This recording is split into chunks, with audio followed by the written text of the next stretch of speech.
Konflik tahunan antara fans MU dan Glazers memang sudah tak bisa dihindarkan lagi. Dalam beberapa tahun terakhir, fans sudah tak kuat dengan cara kepemimpinan Glazers yang cenderung merugikan klub. Terlebih dengan performa MU yang tak kunjung membaik, membuat tagar Glazers out kembali trending setelah musim ini. United mengalami 2 kekalahan yang memalukan. Tapi di sisi lain, kita tak bisa menampik bahwa Glazers telah menghadirkan banyak trofi dan memimpin tim selama 1,5 dekade. Lantas, mengapa keluarga Glazer begitu dibenci oleh supporter Manchester United? Berikut Starting 11 sajikan dosa-dosa yang dilakukan Glazers pada setan merah selama ini.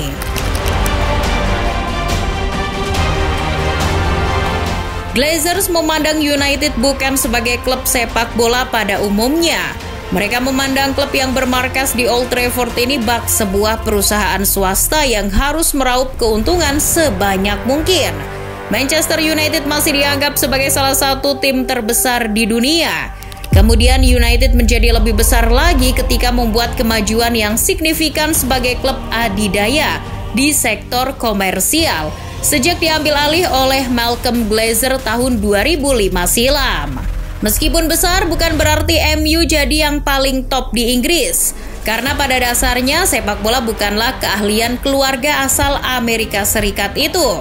Kebesaran Manchester United yang sudah Glazer bangun secara tidak langsung justru membuat United seperti keluar dari fitrahnya sebagai klub sepak bola. Hal itu karena Glazers lebih fokus pada cuan ketimbang pengembangan tim. Glazers juga melakukannya di bisnis olahraga lain di klub NFL, Tampa Bay Buccaneers. Peningkatan di bidang komersial yang dicanangkan oleh Glazers berimbas pada melambungnya harga tiket. Harga tiket nonton Manchester United di Old Trafford telah meningkat secara signifikan selama era Glazer. Dilansir The Guardian, hal tersebut dilakukan dengan dalih untuk membantu pembayaran bunga utang klub yang sangat besar. Hal ini tentu diprotes oleh kalangan fans yang notabene memiliki latar belakang kelas pekerja. Mereka yang ingin mencari hiburan di akhir pekan justru harus membayar mahal untuk mendukung tim kebanggaan. Kenaikan ini membuat setiap fans yang tadinya hanya membayar sekitar 475 pounds per tiket, kini mereka harus merogoh kocek hingga lebih dari 703 pounds.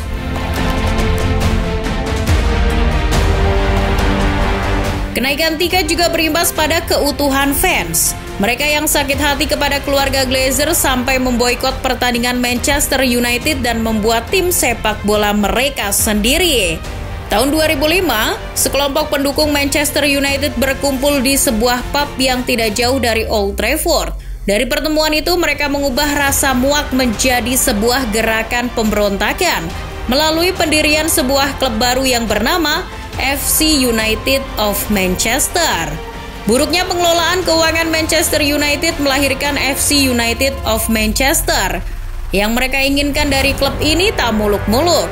Mereka hanya ingin membentuk sebuah klub yang lebih rahat dengan berpedoman dari supporter untuk supporter.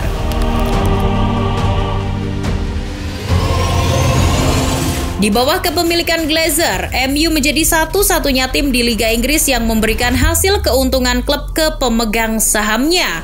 Para pemegang saham mayoritas MU sendiri adalah ke-6 anggota keluarga Glazers.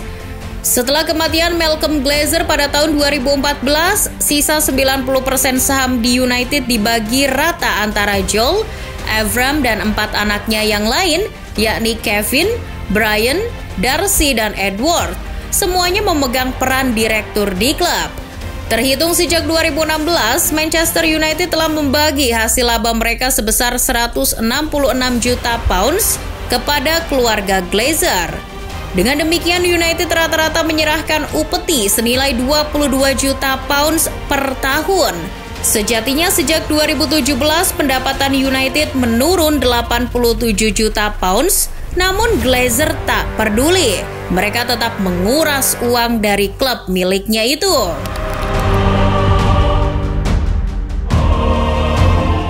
Dana sebesar 790,3 juta pounds yang dikeluarkan Malcolm Glazer untuk membeli United 265 juta pounds pun sebagian didapat dari hasil ngutang.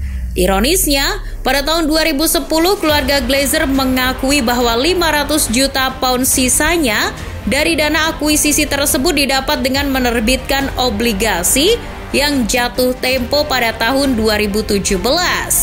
Dengan rincian tersebut, sebenarnya Glazer hanya mengeluarkan sebesar 25,3 juta pounds untuk bisa mengambil alih setan merah.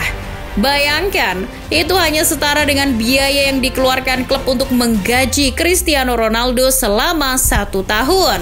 Dan sekarang United lah yang ketiban apes buat ngelunasin hutang Glazer.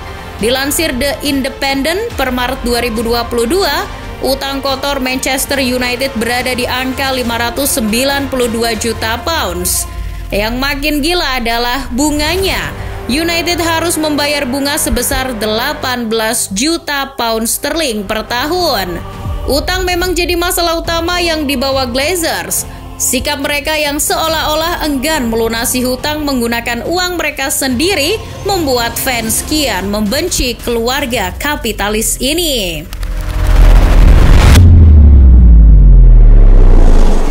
Glazer memang dikenal pelit.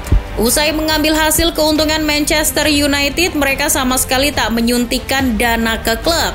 Hal ini berbanding terbalik dengan Roman Abramovich yang menyuntikkan dana sekitar 516 juta pounds dan Sheikh Mansour yang memberikan dana ke City sebesar 684 juta pounds dalam 10 tahun terakhir. Dalam jangka waktu dari tahun 2012 hingga 2021, Glazers hanya menghabiskan 136 juta pounds untuk peningkatan infrastruktur. Jika dibandingkan dengan klub Liga Inggris lainnya, jumlah tersebut kalah dari Manchester City yang telah menggelontorkan uang 374 juta pounds.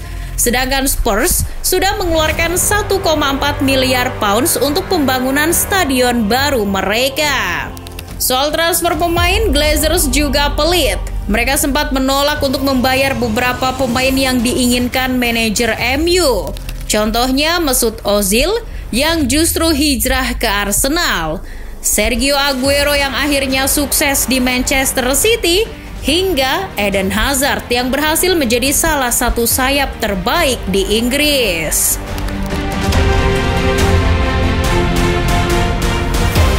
Setelah kepergian Sir Alex Ferguson, sistem klub juga kian berantakan.